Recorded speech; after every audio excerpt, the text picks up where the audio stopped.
Welcome into the DNVR Avalanche Podcast presented by DraftKings Sportsbook, the number one rated sportsbook app out there.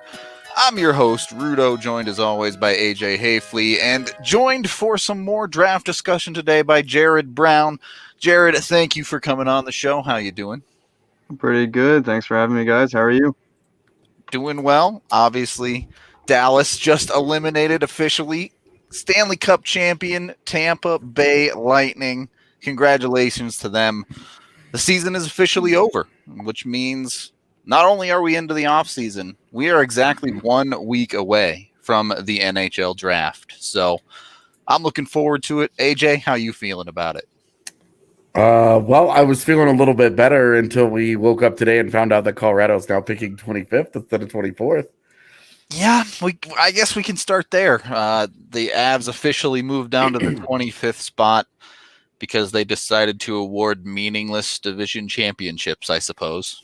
Yeah, so they made a whole thing when the regular season ended about being like, these are your division champs. And then when it came to draft time, they were like, well, there were no division champs, so points percentage, whatever. It's fine. It is what it is. That's not exactly what we're here to talk about. We're here to talk with Jared about his take on the draft. So, Jared, since we're already in the building of the 25th pick, who you got going to the Avalanche? Let's start there. Well, for Colorado, it's a really interesting spot. They put themselves in just based off of the depth they've surrounded their team with. I mean, on defense, I don't think they need to absolutely draft a defenseman at all. I mean, Cale Makar is going to be a Norris candidate for years to come. The Bowen Byram, I mean, when they drafted him 4th overall and they had Makar coming up for this year, it's ridiculous. So I think it then shifts to a lot of forward prediction. You know, I think you look at who they can grab for some extra depth. I look at one guy in particular for them, and I think it's a hit or miss pick because he can either go in the top 15, depending on how some teams value him, or he could slip as late as out of the first round. And that player is Noel Gunler, plays out in Sweden, late birthday. Just a fantastically skilled, talented offensive player. He's got some inconsistency issues. There's been some reports about attitude issues. But one thing I look about with him and why I think he'd be a good fit for Colorado is I look at the captain, Gabriel Landeskog. He's a country mate, Swedish.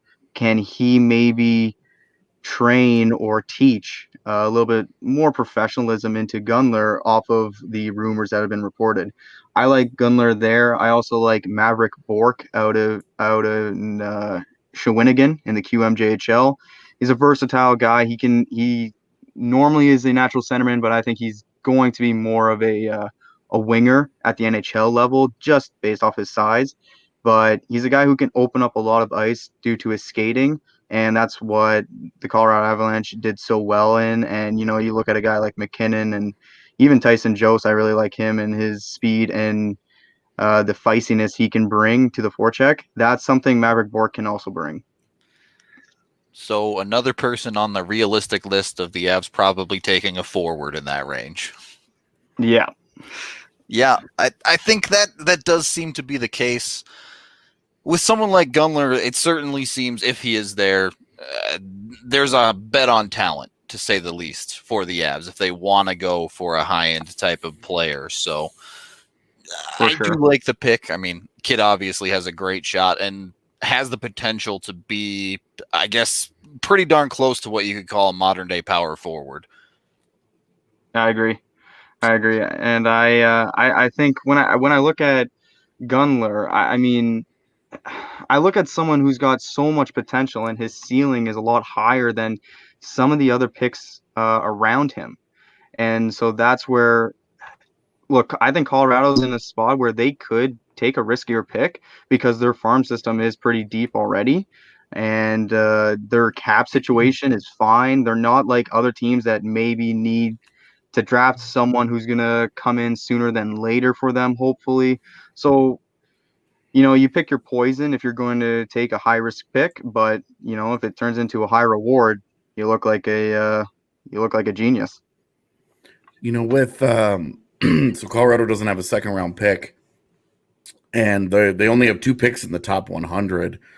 Do you think that gives them any kind of additional pause on taking a high risk, high reward guy like Gunler? Or do you think they might be more inclined to play it safe so that they can feel like they maximize their chances to not have a wasted draft class? That definitely could be the case. I think it all really depends on what their view is and their war room come the draft day. If they do want to play that safe, I think, like I said, with their prospect pool, I think they're in a fine position to play it a little bit riskier if they want to. Another thing, actually, I should mention about this draft is that it's a little bit of a closer and deeper draft near the end of the first round. So with them only having those 2 picks in the top 100 or whatever it is, there could be the possibility they trade down for maybe a player they don't like. Maybe let's say they are looking at Gunler and maybe he goes 20th. So then they lost their man, and then they lost their second option. They could then say, all right, we're going to trade down. We'll get get 2 picks. We'll get a second round. We'll get 2 seconds, maybe one in this year's draft and one in next year's draft for their 25th overall pick. That could be the option. So I think they can play it safe. They can play it risky. I think they're just in a great spot with how they've drafted and developed that team. I'm actually a huge fan of Colorado and how they're looking for the future. Team just announced to be the Cup favorites for next year with Tampa Bay at plus 850, Avs at plus 800. So easy team to love right now. That is, I actually have not seen that. Wow, that's and you know what? I'm not surprised. I mean, that's a fair assessment. Yeah, I mean, I think anybody that paid attention to the Avs in this postseason, outside of a handful of Avs fans that insist on being mad about everything, they knew that the Avs were right there. I mean, when you lose a second round series on your third string goaltender, you're not games, no less. You're not far off. Like their third string goalie went 2-1 in the postseason. I mean, come on. I still think if Grubauer didn't get hurt, they beat Dallas. They're in the Cup final. Yeah, I think that's certainly how I feel. Is that I mean I don't want to like dismiss Vegas. I don't know what that series would have looked like, but I would have felt real good going into it. I would not have felt good going up against Tampa Bay, regardless of health. I thought Tampa Bay was just the best team out there, but it's certainly. This is going to be one of those what if years where you really look back on it and it's like, so I hear you. I was not shocked when those odds came out just a few minutes ago. I do agree though, that whoever, Dallas, Vegas, or Colorado, whoever was going up against Tampa Bay this year, it was just not going to happen. That Tampa Bay team was built in every single way to win. Yeah, and they're going to have to make some tough choices in the offseason because they don't have any money, and they have a bunch of big-time RFAs, and they don't have a defense. All of their defense is pretty much unsigned except for McDonough and Hedman. So they're going to have a really interesting offseason, and they're going to have some serious losses. I agree with that. Which we'll see how they manage it. We'll see who they can try and dump the Alex Killorns of the world on, but. It's drafted. I bringing it back to the draft. I am curious how the draft day. Part of the appeal of having the draft the way that the NHL does it, which is unlike any of the other leagues, is that all of the front offices and heavy hitters are in a confined space together for every single team. And that just creates that natural opportunity for movement, both via draft picks and players. And every year we see big player trades take place at the draft. With it being virtual this year, I'm really curious how much that impacts teams' willingness to kind of move and shake a little bit. It will be interesting for sure. It's definitely not going to have the same element that it has every year as the draft floor. I think it's going to be a busier draft or a busier on the trade front for the draft. Just mainly because I think a lot of teams are going to need to move out players to accumulate for salary cap reasons. Obviously, we have a flat cap now for probably the next 2 to 3 years because of COVID-19, right? So I think teams are going to have to get creative to sign the players they want or re-sign the players they want to keep.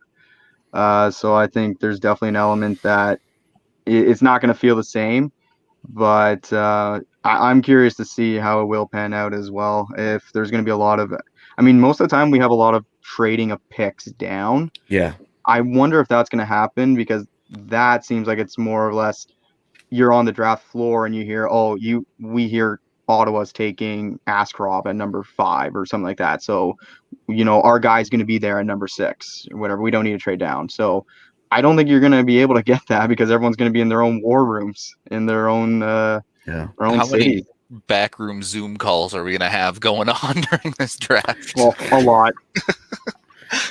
It'll be interesting. AGMs and GMs on cell phones, like hitting up different teams, and because they every year you see them. They're on the draft floor. They've got the one telephone that they all use to conduct that business, and now it's like they're going to be sitting in war rooms. It's going to be kind of chaotic.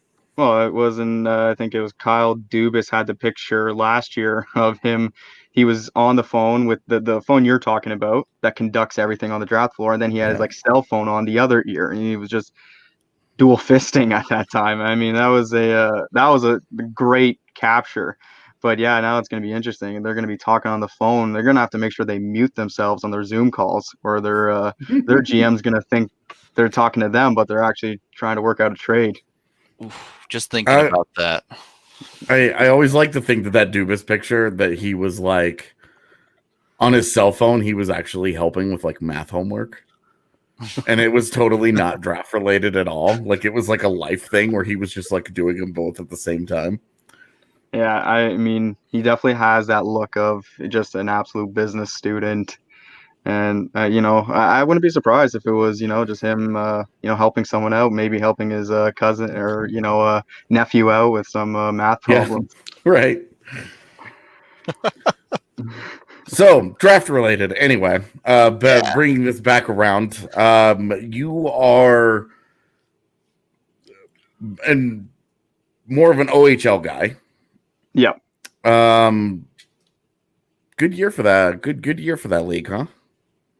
Not too bad. I mean, that top 10 looks pretty friendly for the OHL. I think it was. I think last year was a bad year, 2019. That's when you don't remember. I'm blanking. I know Ryan Suzuki was one of my favorites, but he didn't go until like 26th, 28th to Carolina. Yeah.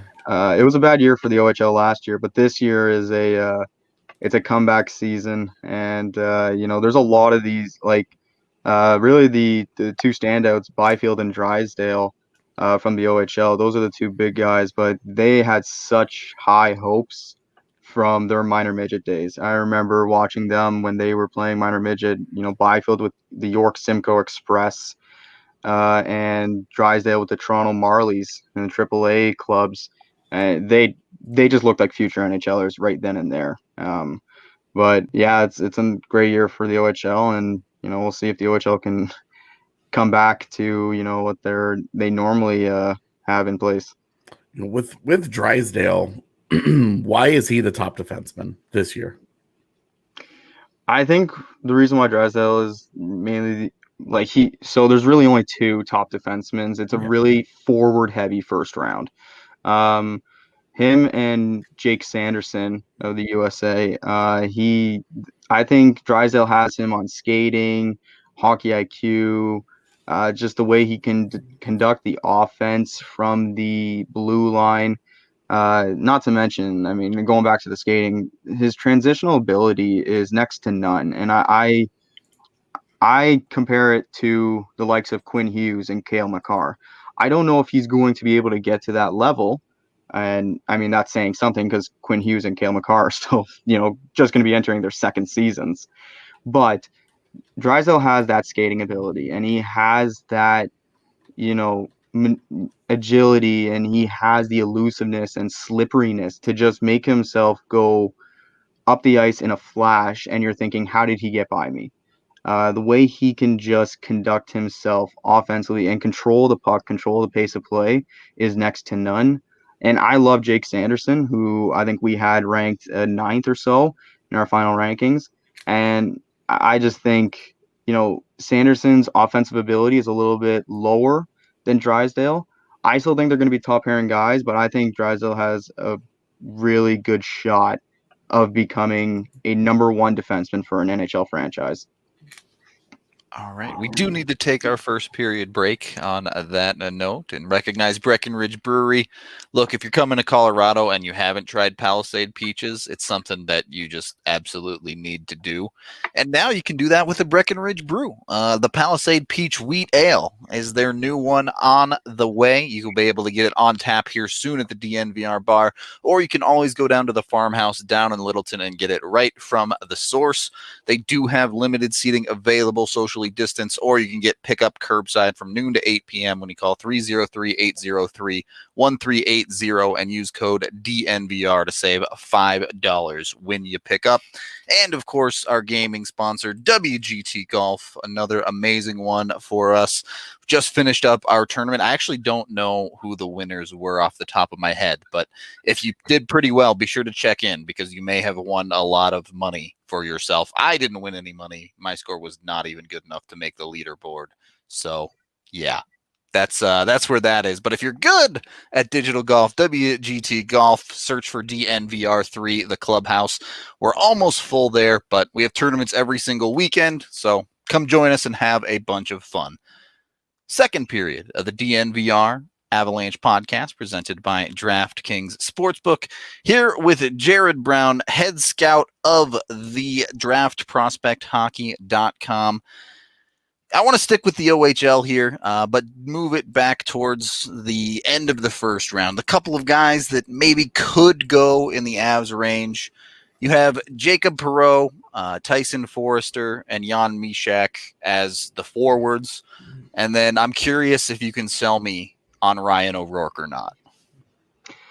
So Ryan O'Rourke, I am a big fan of him because he plays that old-fashioned style hockey, but he's just straight defensive oriented. He takes care of his own zone first before thinking of offense. That's not to say he's a slouch when it comes to his offensive capabilities, but I just think he doesn't have that offensive skill set yet. Maybe he can develop it. Maybe he can shine in his draft year +1 in this upcoming season, but I don't see it. That's why, personally, I didn't have him ranked in the first round.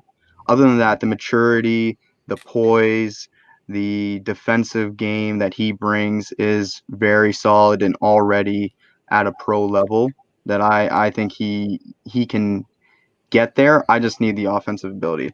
That's my take on him. For the others, Jacob Perreault is one of the more interesting prospects coming out of the OHL this year because he's an absolute natural goal scorer. He's got an unbelievable shot, great skill, underrated playmaker. He's a good skater, but inconsistencies have, lowered his draft stock. It's caused for a bit of concern on some viewings, but if he can nick those in the butt, this Jacob Perreault, he can be one of the best offensive players to come out of this draft class. But I would say Jacob Perreault is actually a good option for the Colorado Avalanche at their 25th overall pick. That's more of a option if Gunler or Mysak go before. If Mysak or Gunler are there at 25, I think they should grab them. I think they should get Mysak first, 100% before Gunler. Mysak, I would love to see him a full year in the OHL because he's just a speedy, skilled winger. He can play center. He's a versatile guy. He can play in all situations. I don't think there's any problem with him as an all situations player. I think Mysick, if he came over to play in the OHL at the start of the year, he'd be ranked top 15. Interesting. Definitely not the vibe I got in my viewings of him, but maybe I just need to watch a little bit more of him. So I want to go back to O'Rourke real quick. Let's hear it. If he was a flavor of ice cream, what would he be? Boy, here we go. A flavor of ice cream. Yeah. Vanilla. I'm hoping that's the answer you were looking for. It's just the point I was trying to make. Yeah. I mean, he's. I don't think there's anything wrong with O'Rourke at all, but when I look at him, I look at more of a steady defenseman who will have a long NHL career, but he's only going to be impactful, I think, on one side of the ice. And I mean, and that's, again, there's nothing wrong with that, but is that worth giving a first round? Is that worth taking in the first round? Yeah. Is the question I have with him. That's where I've struggled with him is that, like, I don't have any like strong objections to his game. I don't have any, I'm not sitting here hating on him. The upside is a question for me. And when you're talking about a first round pick, it feels like if you pick that guy in the first round, and if you have 3 first rounders, I have no issue with it at all. If you want to go with that guy as your 100%. third guy. But if you only have 1 first round pick and you don't pick again until 75, I would struggle with that one because it feels like you're really limiting the upside of your own draft class when you do that. Yeah, I agree. I actually want to go back to a player that you were talking about that I didn't allude to, is Tyson Foerster of the Barrie Colts. We actually just recently did a mock draft over at Draft Pro that we're hopefully going to release soon before October 6th, the draft. And I had Tyson Foerster, I believe, go before Colorado, but I wanted him to go to Colorado because it would have been a perfect fit for him. I think one thing with Tyson Foerster that a lot of people are going to need to keep in mind is that he just keeps improving. And when you see someone that keeps jumping up in rankings and all that, or mainly just his play, like he just keeps improving. I should more allude to that. His play improves every year and every game. And I just think he is one of the most versatile forwards in this class. And he can also, at the end of the day, score you goals. He can set you up plays. I think he just needs to improve his skating a little bit because it can look a little bit too upright. But there was some clips of him on Twitter recently showing that he was improving it over the summertime. So if his skating improves to the point where it can make him a factor off the rush, we're going to have, a guy who could really make a top 6 group a lot better. And with Colorado, with the guys that they already have on hand, who they expect to keep around for a while, McKinnon, Landeskog, Rantanen, probably Burakovsky, Newhook on the way. The intriguing thing with Foerster is that you're not asking him to be a superstar. You're not asking him to carry your offense. You're asking him to come in and do what he does well. And then obviously add to his game. You'd love for him to improve the skating. You'd love for him to continue to improve the all-around offense. But if you can just get him in there and set him up to fire pucks away, you're going to put him in a position to succeed, and you're going to feel pretty good about that pick. Yeah, no, I agree. And I think that's an area that, again, Colorado's just put themselves in just so beautifully.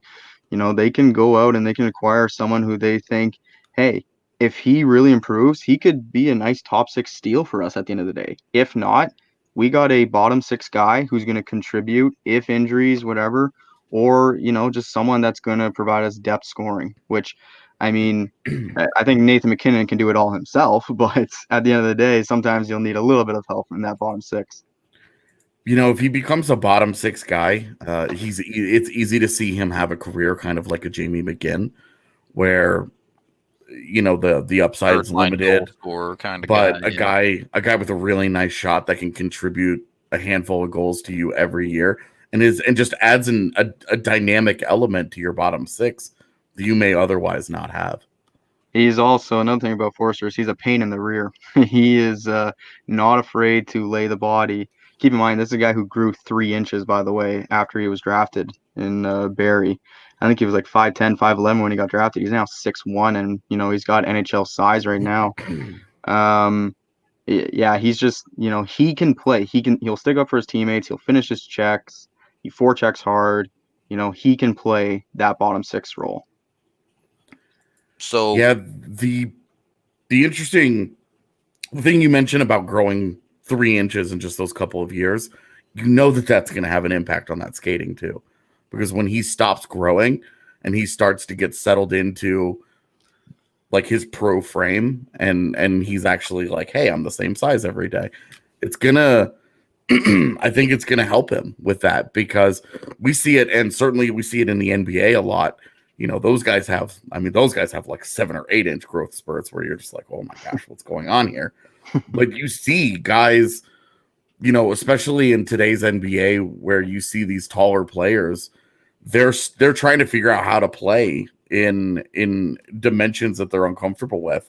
And so when you have a growth spurt like that, you go from an undersized 5'11" guy, maybe not undersized, but like average sized, and then all of a sudden you're 6'2". That's going to impact everything that you do.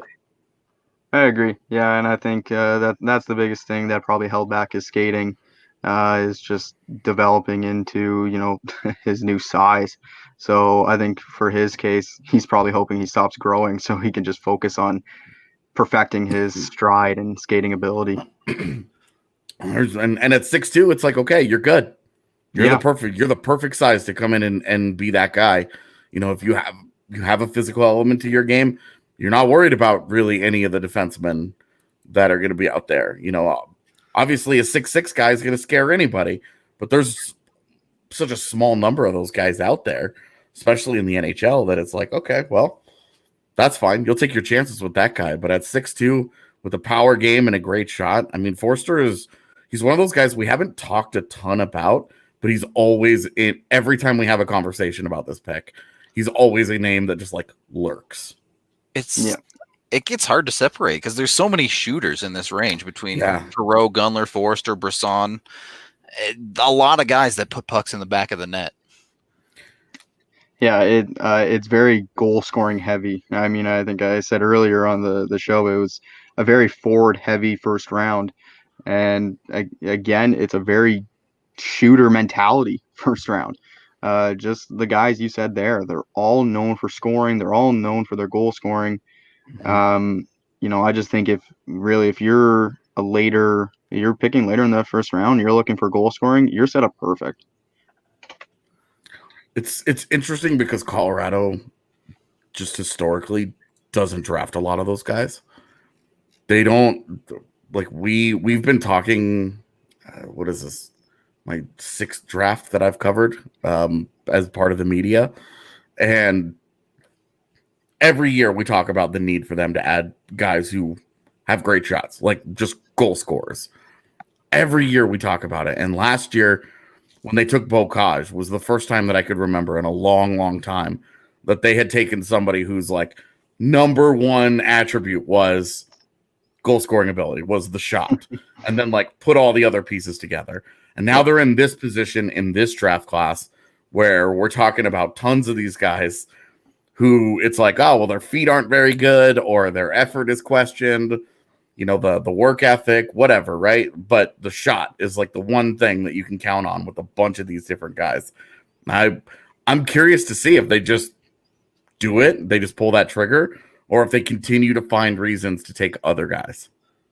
And I think the other thing is, any inconsistencies or effort concerns, that can be fixed. That can be coached. That can be helped out by a veteran player. So, those ones are, kind of easier to maybe duck your head on, and just kind of say, oh, I'm going to look past that. I'm going to look at purely their skill and goal scoring ability. It feels like if you're going to do that, Jacob Perreault's got to be the guy. It's a good chance, yeah. I just think,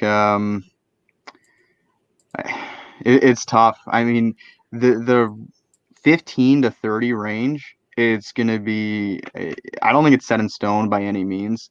I think it's all over the place.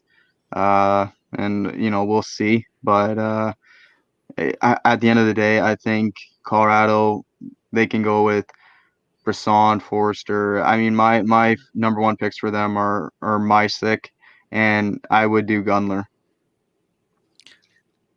Yep. We do need to take our second period break on that note, and DraftKings Sportsbook is the main sponsor of this podcast. With it doing so well in the first 3 weeks of the football season, for week 4, DraftKings is bringing back their can't miss offer where you can bet $1 and earn yourself $100. If you are a new user, just bet on any football team, and if they win, that's 100 to 1 odds for you. An easy cash cow to jump on, especially if you think there's a big mismatch this week. So jump into DraftKings Sportsbook and take advantage of that. Of course, you can always bet on hockey once it comes back. Actually, you can bet on the European leagues now over there too. So if you want to bet on those, go crazy. Basketball, as they're starting to get into their finals as well, and all sorts of crazy stuff too, like table tennis, regular tennis, racing, golf, you name it. You can bet on anything. So download the top-rated DraftKings Sportsbook app now and use promo code DNVR when you sign up to get that fantastic offer of betting $1 on any football team, and if they win, you get $100. Again, use code DNVR when you sign up for a limited time only at DraftKings Sportsbook. Must be 21 or older, Colorado only. Profit boost terms and conditions, as well as eligibility restrictions apply. See DraftKings.com/sportsbook for details. Gambling problem, call 1-800-522-4700. Third period of the DNVR Avalanche Podcast with Jared Brown. Interested to see if you have any picks in the late first, or at least general consensus ranked late first, that you think teams should avoid. Is there anyone that's ranked a little bit too high? We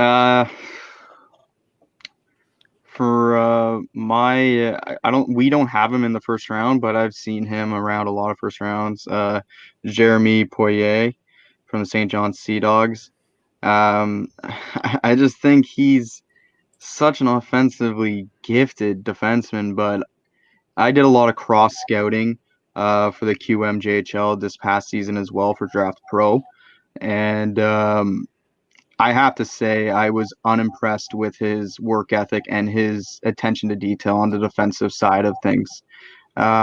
It's just, shocking, and it made me think,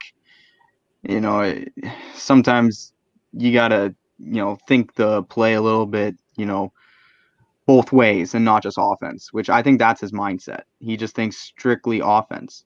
And so he's a guy where he's the biggest high risk, high reward pick in the draft. And I would probably, I would avoid him in the first round. Other than that, I'm trying to think. I think Zion Nybeck, who I think we had him ranked 32nd. I think the size and the skating is a bit of a concern. When you're someone who's about 5'8", now he's got a good body mass. I mean, I think he's around 175 pounds, and he is pretty sturdy on his skates. He's a little bit harder to knock off for someone who is 5'8", but for someone who's 5'8" as well, I mean, he's going to have to develop a little bit of better straight line speed. He's got to be a bit quicker, a little bit faster, or else he's going to phase out, and he could become a case of a Pontus Aberg. That's a guy who had all the skill to play in the NHL, but work ethic wasn't there, and skating was kind of there. It kind of developed, but it's not that big. Nybeck is a guy I wouldn't take in the first round, and Poirier would. I mean, I'm staying away from Poirier. I wouldn't take Poirier at all. Yeah, I wouldn't even put him on my list. Yeah, I think he's a red flag for me. That's it's. I mean, if he slips all the way to the fourth round, sure, but that's it's just too many concerns, and I have a lot of Ryan Merkley vibes from him. Yeah, I tell you, he reminds me of Merkley in some ways, but some of the scouts that I have talked to, some of the people that I've talked to in the Avs organization over the years, I never got a more negative reaction than when I brought up Ryan Merkley. where it was like the last thing that anybody wanted to address. It was so bizarre. It was like, oh my gosh, like what has this kid done? He, I mean, you just watch him play, and you could kind of be like, I don't like, bad mouthing prospects or anything like that, but I mean, Sure. there comes a time where you're looking at a play and you're like, or you're not even a play, I should say, more body language and attitude is the biggest thing where you're kind of like, wow, that is unbelievable. Like you don't expect that from a guy he knows, that you have NHL scouts coming to your games to watch you. Mm-hmm. And, there was a play with Ryan Merkley. I'll never forget this because I thought it was so bizarre. He's chasing back for the puck, and he's got I think it was a North Bay Battalion player on his, right behind him. And the guy is just stick tapping his pants to obviously probably get a reaction out of Merkley because he knows Merkley's a hothead and he's got a temper. And so Merkley had enough of it.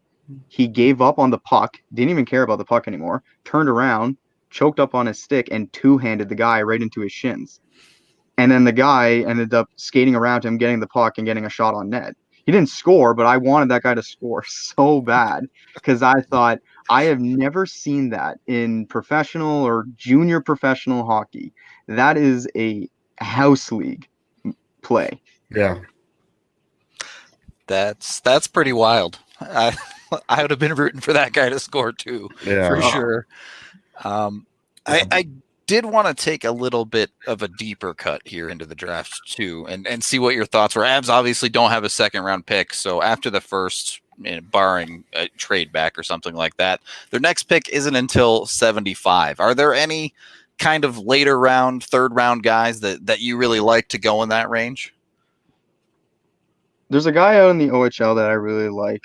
Tyler Tullio is a player I do really like. I think he will be a winger in the NHL. I think he's slotted as a center, but he mainly played wing all throughout his OHL career with the Oshawa Generals.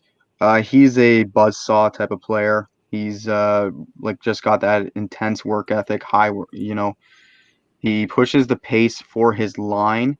May not be the most skilled, but he definitely has a good enough skill set to produce with the top lines in the OHL. Another case with him, and I think what holds him back from being in the top 60 is his skating. And again, it goes back to like someone like Zion Nybeck. When you're a bit of a below average size player and your skating is maybe just at least average, it's going to hurt you a bit. So I think but I do like Tullio. And I think skating is something that can be taught. It can be improved on. And so I like him there. I also like Jack Finley. This goes to the opposite spectrum. I mean, this is a guy who's 6'6", 6'5", and Tullio's 5'10". But I like Finley because I think he's a little bit more of a mature player. He's very reliable, steady as a 200-foot centerman. His offensive game is not flashy by no means, but I think Jack Finley is a guy who's gonna go on to have an NHL career as a third, fourth line center. Those are two of my probable best options for them. Avs have a bit of a history of picking lower upside big dudes in the third round, so that might be a decent bet with Finley. Probably will be. All right, so just kind of continuing to look through the rest of this draft, the big question for everyone in the top 10 is, where do you put the goaltender in Askarov? Do you believe this is a top 10 type of guy? Sometimes hard to get views of him over in Russia, but it's a really interesting conversation on if it's ever worth taking a goaltender in the top 10. I think with a guy like Askarov, there's an exception. Like there was an exception with Carey Price. I think Askarov can be as good as Carey Price. Again, I haven't seen Askarov as much, but when I do get a chance to see him, he's a stud. I mean, He's awesome. I'm not going to discredit his World Juniors performance. I mean, like keep in mind he was 2 years younger or a year younger, whatever it was, against his competition. Mhm. I mean, I want to see him this upcoming, World Juniors. I want to see him and how he's going to perform. I think he can steal the show. I think the athletic ability for his size is remarkable. I mean, and the fact that he can make desperation saves as, one after another, and he's doing it now in the KHL and the top league out in Russia is pretty remarkable. I think he is a top 10 pick, and I wouldn't be surprised if he went fifth overall to Ottawa, because Ottawa needs a goalie, and they have the third and fifth. I think they have another late or first round pick as well, I believe. 28. I would not be surprised if they went with the fifth overall pick and they decided to get Askarov. I think just the talent and the confidence that young man Askarov shows is next to none. So, man, that's why I would have him top 10. If you were the GM of one of those teams in that top 10, where would you realistically start taking him? Would you start it at 5 with Ottawa? If I'm at 5, there's too many better choices on offense. Okay. I would look at New Jersey. I say I would, if I'm New Jersey, I'm going for Askarov in a heartbeat.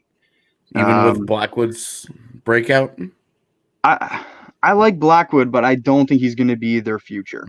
I think he's going to be steady for them, and he's going to ride the waves of maybe a nice sophomore number one position season, right? Because I'm assuming he's going to be their guy next year. He's going to be playing 40, 50 games or whatever it will be. But I think he's going to be a guy that I don't know if he's got just the capabilities or even the reliability to become their number one starter for years to come. And I think if you're New Jersey, it's a position where you can grab Askarov and it's settled. Like, you have no doubts in the back of your mind. You're gonna have your elite franchise goaltender for years to come, and you don't have to say, well, I like Blackwood, but there's this that I don't like, and or something like that. Interesting.